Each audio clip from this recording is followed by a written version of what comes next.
Senasib dengan Kaisang Pangarep, foto menantu Presiden Jokowi Bobi Nasution menumpangi jet pribadi juga berbuntut panjang.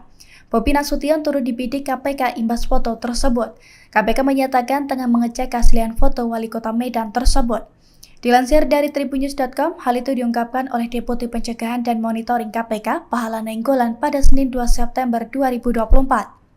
Pahala mengungkapkan jika foto Bobi terbukti asli, maka KPK bisa melakukan klarifikasi, sebab menantu Jokowi itu merupakan salah satu penyelenggara negara.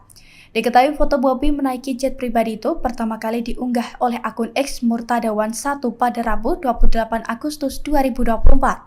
Dalam foto tersebut, Bobi tampak berjalan di apron dengan latar belakang sebuah pesawat pribadi yang terparkir di belakangnya. Sementara dalam keterangan foto dijelaskan bahwa Bobi Nasution dan keluarganya juga naik jet pribadi yang diduga milik pihak lain. Akun tersebut kemudian menyebut foto diambil sekitar tanggal 18 hingga 20 Februari 2023 di Bandara Polandia yang sekarang sudah berganti nama.